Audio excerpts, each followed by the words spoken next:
Hey, workload 910 students. This is just the second video for homework number 12, even and odd functions. So we'll get right to it. If f of x is, or I should say, f of x is even, or is an even function, if f of negative x is equal to f of x. So basically, if you were to do a reflection around the horizontal axis, it wouldn't look any different. Some examples, or an example. F of x equal to x squared plus 3, which looks like this parabola here, is even because we can see that f of negative x is equal to negative x quantity squared plus 3, which is really just negative x times negative x plus 3, which is x squared plus 3, which is the same as the original function. So f of negative x and f of x are the same as each other. Graphically, even functions are symmetric about the y-axis. So exactly, it looks like if you did a reflection across the y-axis, you would exactly still have the same function you started with. On the other hand, f of x is an odd function if f of negative x is equal to negative f of x. An example, the function f of x equal to x cubed minus 4x is odd because we can see that both f of negative x and negative f of x are equal to each other. F of negative x is negative x quantity cubed minus 4 times negative x.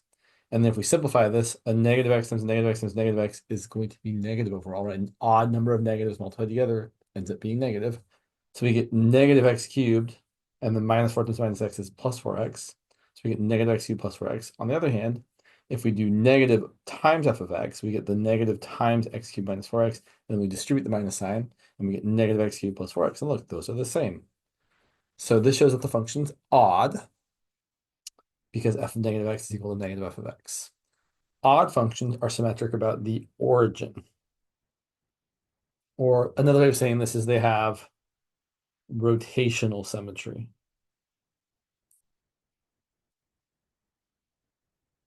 So if we were to rotate this graph 180 degrees around the origin, in fact, this is what's great about doing this here. If we rotate this graph 180 degrees, it looks the same.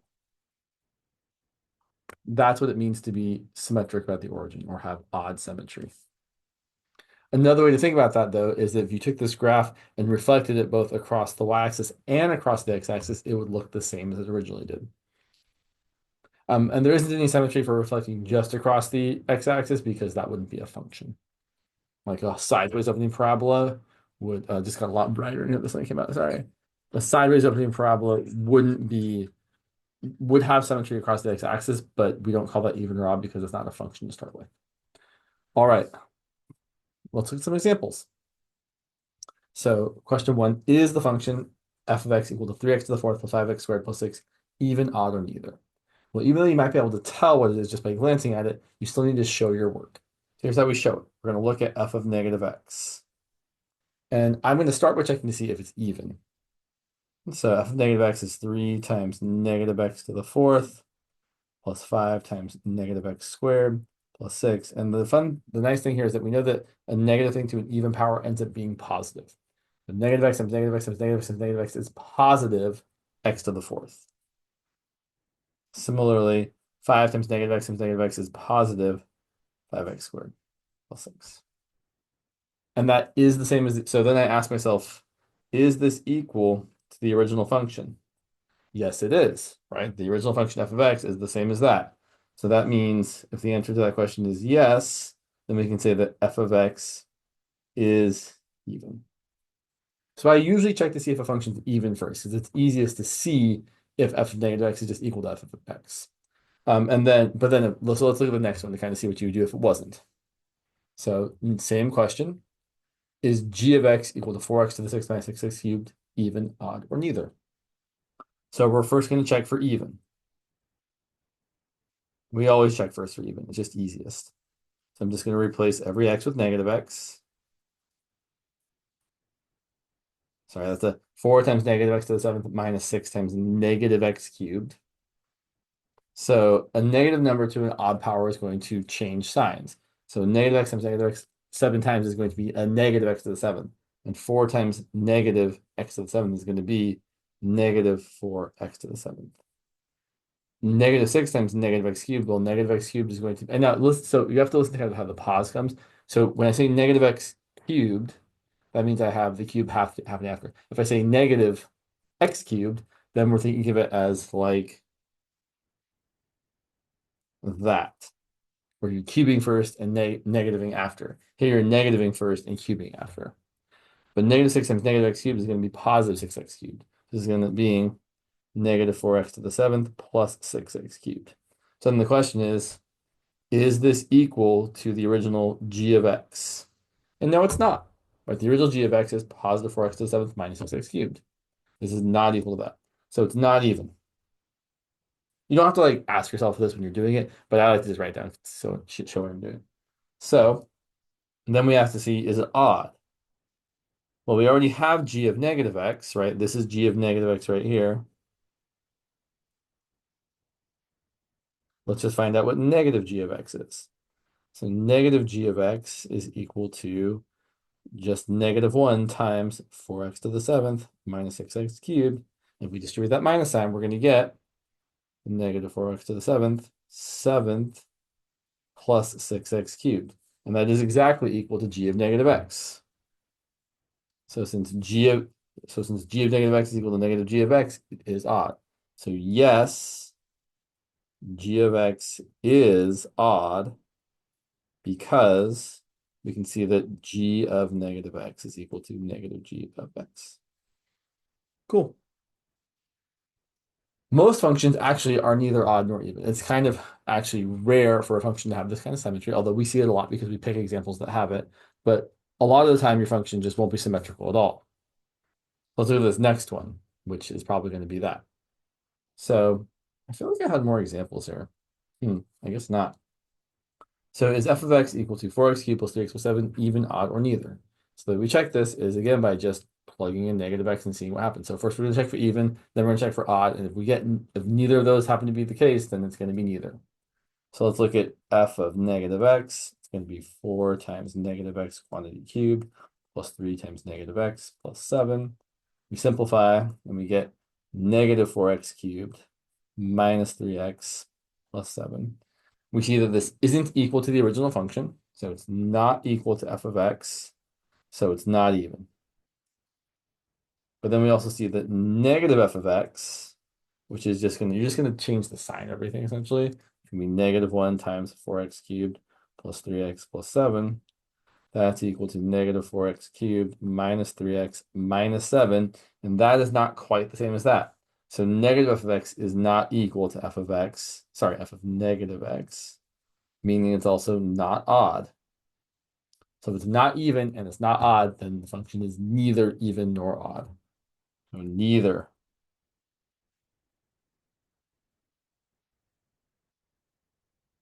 Let's do this next one. So we have f of x equal to x cubed over x squared plus 8, even, odd, or neither. So again, same sort of deal. I'm going to find f of negative x equal to negative x quantity cubed over negative x squared plus 8, which is negative x cubed over positive x squared plus 8. Definitely not equal to the original function. So it's not even. Well, let's look at negative f of x. And this is where things get a little bit tricky, I think. So if I have negative 1, and I'm going to write the negative 1 this time. So if I have negative 1 times my function, x cubed over x squared plus 8, be extra careful here. We are not multiplying negative 1 by the top and the bottom, right? Because then you'd be multiplying by negative 1 over negative 1, which is actually positive 1. So the way you should think about this is either negative 1 over 1 times x cubed over x squared plus 8. That's usually my preference, is to make the top of that fraction negative 1 and the bottom fraction positive 1. But you could do it as 1 over negative 1 if that felt more convenient for whatever reason. So then if I do this, negative 1 times x cubed is negative x cubed. 1 times x squared plus 8 is just x squared plus 8. And that is indeed equal to the f of negative x we found before. So this function is odd because f of negative x is equal to negative f of x. So f of x equal to x cubed over x squared plus 8 is an odd function. I'm going to make up another example here real quick. Actually, I'm going to make an example that is really kind of the reason we do this, which is we use this really to make graphing things a little bit easier some of the time. So for example, that's actually not the only thing we use it for. There are definitely examples in Calc 2 where it's nice to know if a function is specifically if it's odd, although even is also useful. So let's say we want to graph the following function. We're going to graph the following rational function, f of x equal to, what am I going to pick here? Let's make it fun. Let's say we have x squared minus 9 over, let's see, I gotta be smart. I have to make sure I pick something that is actually an even function, or sorry, not an even or an odd function. So yeah, let's make it that way. So let's say we have, yeah, let's say we have, sorry, my brain here. X times, let's say, sorry, my brain is escaping me here.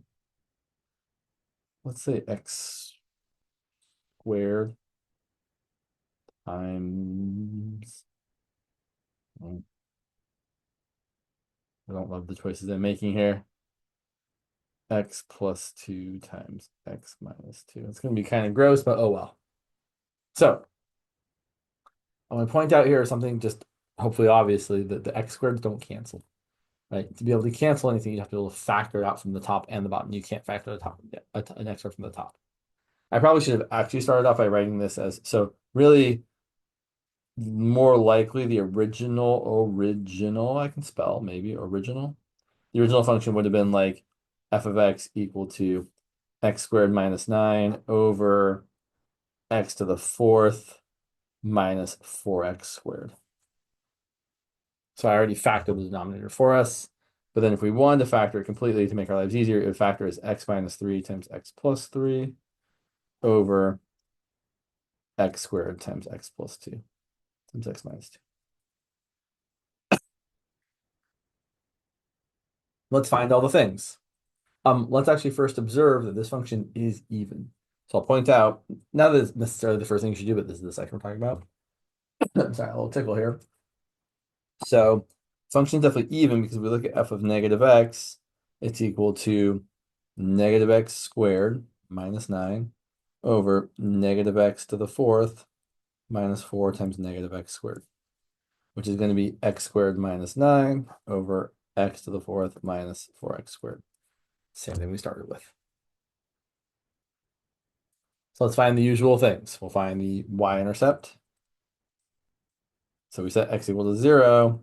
We're actually not going to get a y-intercept because we set x equal to 0. We're going to get y equal to 0 minus 9 over 0 times 2 times negative 2, which is equal to negative 9 divided by 0, but dividing by 0 is undefined. Undefined. No y-intercept.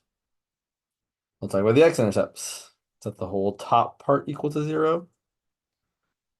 It's easier to set the factored form equal to 0, so we're going to set x minus 3 times x plus 3 equal to 0. We're going to get x equal to 3. It's going to be a through because x minus 3 is to the first power. Same deal for x equal to minus 3. It's going to be a through because x plus 3 is to the first power or to an odd power. Okay, let's look at the asymptotes. So vertical asymptote, we're just going to set the denominator equal to 0. So we're going to get x squared times x plus 2 times x minus 2 equal to 0. We're actually going to have quite a few vertical asymptotes here. We're going to get x equal to 0, and it's going to be having an even power here. So that means it's going to have the same side behavior, right? Both up or both down. Whereas x equal to negative 2 and x equal to positive 2 will have opposite behavior because they're coming from factors that have odd powers. Finally, for my horizontal asymptote, I will notice that the original expression multiplied out nicely, meaning not factored, but multiplied out. The degree on top is lesser than the degree on the bottom, which means we have a horizontal asymptote of y equal to 0. Y equal to 0 because the degree of the top is strictly smaller than the degree of the bottom. Sorry, you can't see that. Apologies. Right, the degree of the top was 2. The degree of the bottom, just the highest power of x, was 4.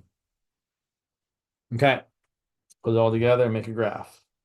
Ooh, let's make a graph, sure. Let's see, so we have x-intercepts at 3 and negative 3.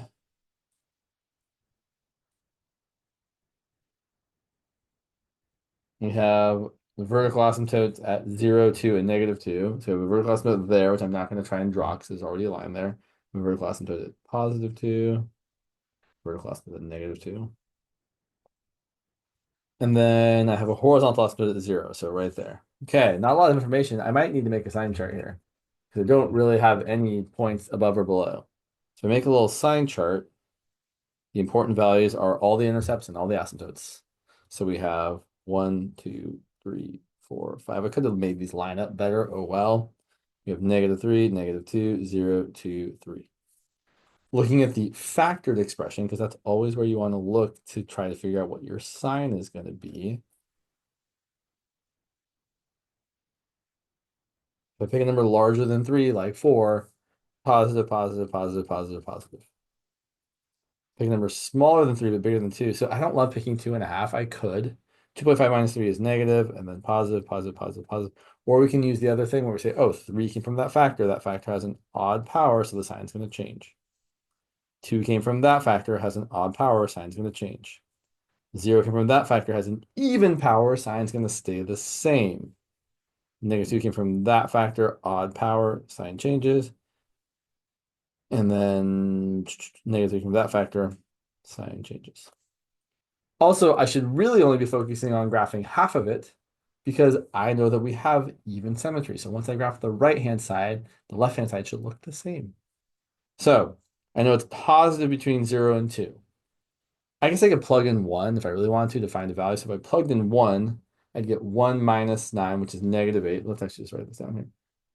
F of 1, again, not absolutely necessary, but helps us graph it.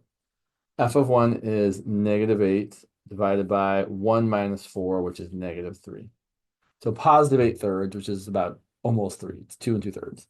So I plug in 1, I get something like this. And then we say, great, we have a vertical asymptote going this way. And then we don't have any x-intercepts here, so as we get closer to this asymptote at x equal to 2, we're going to have to do the same kind of thing and say, well, it's going to go up to infinity. I don't actually know that this is the lowest point of the graph, but it doesn't really matter as far as we're concerned. On the other side, this vertical asymptote at x equals 2, we said had opposite behavior, right? X equals 2, opposite behavior. So on this side, we're going to be down here. Then we're going to come up. We're going to hit our x-intercept. We're going to go through because it's a through. And then we have to turn around, right? We know we have a horizontal asymptote of y equal to 0. So as we move out this way, the function has to get close to 0. So there's some sort of maximum, and then we just kind of go like that. And then we do the same thing on the other side. So the great thing is the other side should just be the reflection of that because it's an even function. So the other side should look like this. We're going to just pretend like it's the same bottom, even though we don't actually know. And then we're going to have this here. We're going to go like that. Then like that. Cool. Not the worst thing ever. Let's take a look at Desmos just to kind of see how it compares. Let me open up Desmos real quick here. Let me share my screen so you can see the Desmos.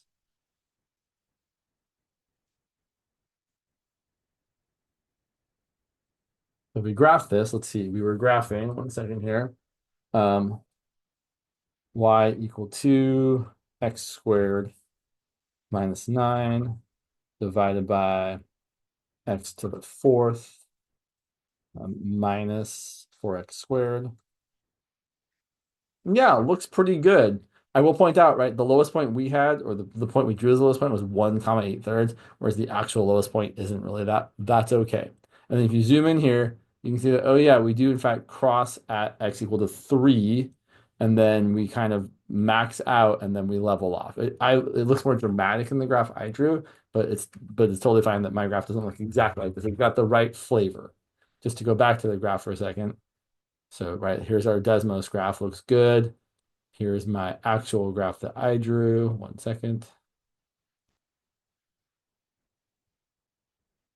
So yeah, I mean, not perfect, but good enough. So yeah. All right, that's all I got. That's even and odd functions. They're not too terrible.